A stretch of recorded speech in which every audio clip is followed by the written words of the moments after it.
Welcome to Vids Made Simple. In this video, you're going to learn about subtrochanteric femur fractures.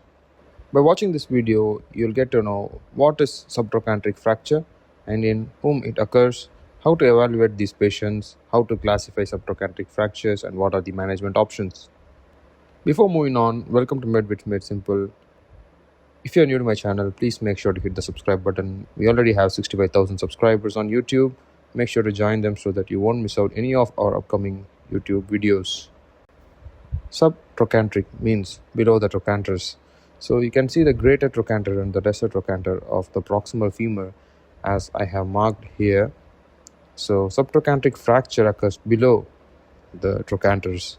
So the exact location where it is called as subtrochanteric femur fracture is from the lesser trochanter to 5 cm below the lesser trochanter. Anywhere in this area, if a fracture occurs, it is called as subtrochanteric femur fracture. If you know about neck of femur fractures, it is an intracapsular fracture and it affects the blood supply to the head of femur, and it also affects the vascularity at the fracture site, leading to non-union. However, in my previous video, I have taught you about intertrochanteric fractures. So intertrochanteric fracture, the intertrochanteric region per se is a cancellous area where there is rich cancellous blood supply. So the union chances are very high. But subtrochanteric area is having cortical bone, so it has union potential, but compared to intertrochanteric fractures, the subtrochanteric fractures have comparatively lesser union potential. The age distribution of this fracture can be bimodal. It can occur in elderly as well as young people. In elderly patients, it can occur with just trivial injury like just a slip and fall, whereas in young patients, it has to occur with high velocity injury like a road traffic accident, and also it has been found to occur in gunshot injuries as well. Due to the attachment of the muscles like the psoas major, the abductors like the gluteus muscle, and the external rotator muscles, in the proximal fragment, we can see that the proximal fragment is in flexion, external rotation, and abduction, whereas the distal fragment will be in adduction and shortening. Primary survey of the patient, the airway, breathing, circulation, disability, and exposure, and after that you do secondary survey. So that goes as usual. And subtrochanteric fracture is a very high velocity injury, so you should look for any associated injury in the patient, and there are chances that some of the fractures may be associated with it and it might get missed. And in some cases, this can lead to hypovolemic shock as well, due to the amount of blood loss which occurs inside the thigh itself or through the open injuries. There can be blood loss, which can lead to hypovolemic shock. So make sure to monitor the vitals of the patient. At the ER, we need to take X-ray of the pelvis with the thigh, anteroposterior and cross-table lateral view. Most of the times, you get to see this kind of picture where there is a fracture line which is seen in the subtrochanteric region. Subtrochanteric fractures can be classified by Russell-Taylor classification. Basically, we have two types. Type 1 is where the piriformis fossa is not involved, and type 2 is where the piriformis fossa is involved. This is further subclassified into type 1A, where the piriformis fossa is not involved, and also the lesser trochanter also is not involved, and type 1B is where the lesser trochanter is involved in the fracture. Type 2 is, as I said, is where the piriformis fossa is involved, and based on the involvement of lesser trochanter, again we classify into type 2A and 2B, where 2A is where the lesser trochanter is not involved, where 2B is where the lesser trochanter is involved. Now in this picture you can see the type 1A fracture where there is a subtrochanteric femur fracture, and here the fracture line is not extending to the piriformis fossa and it is not involving the lesser trochanter as well. Now we are seeing type 1B where the piriformis fossa is again not involved, but here you can see the fracture is involving the lesser trochanter. Now this is type 2A where the fracture line is extending into the piriformis fossa and also the lesser trochanter is not involved here, whereas this is type 2B where you can see that the fracture line is extending to the piriformis fossa as well as it involves the lesser trochanter. The management options can be classified into conservative management and surgical management. Almost always way to manage subtrochanteric fracture is by surgical management, In very, very rare cases, we choose to perform conservative management for the patient. Indications for conservative management can be in fragile, elderly, bedridden patients who are not gonna be mobilizing even after fracture fixation.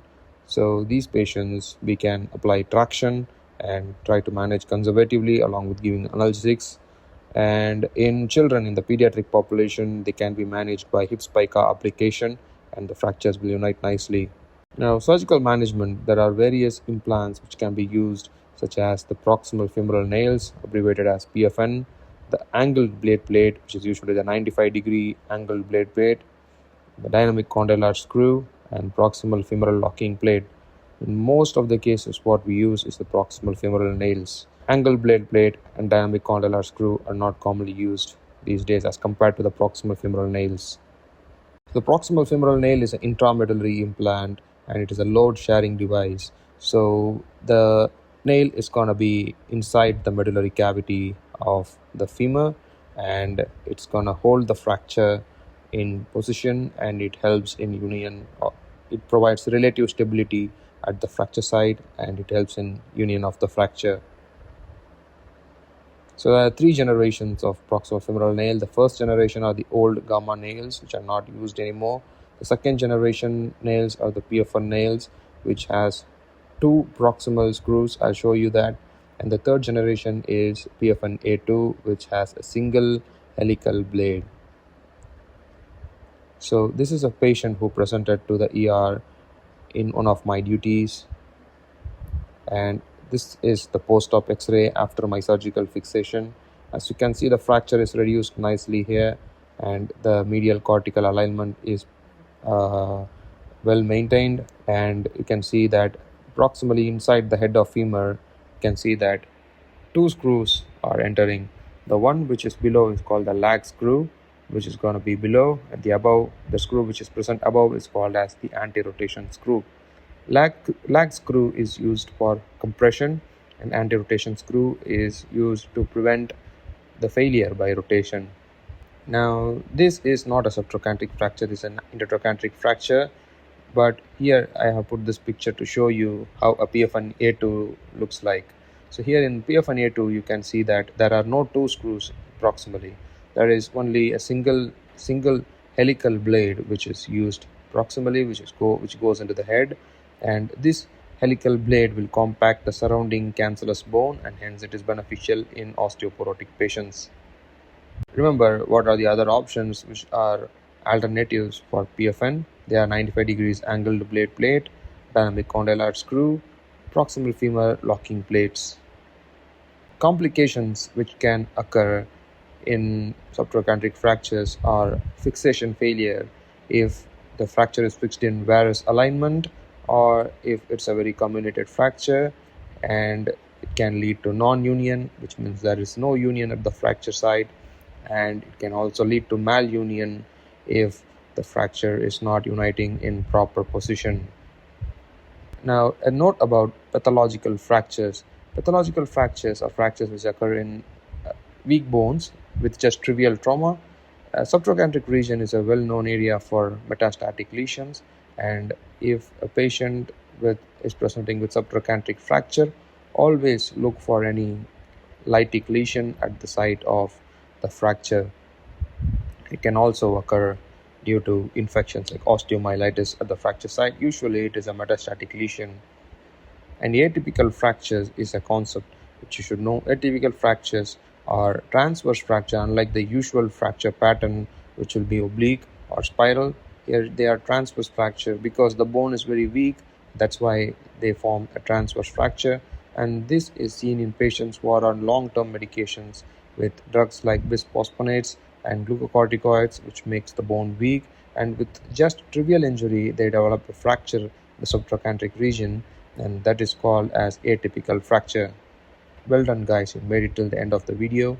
Please make sure to like, share and subscribe for more videos. You can click here to watch my previous video on intertrochanteric fracture, and I've given you the entire orthopedic playlist of our channel here, and please make sure to subscribe so that I can keep making more videos for you guys. Thank you so much for watching. I'll see you guys in my next video.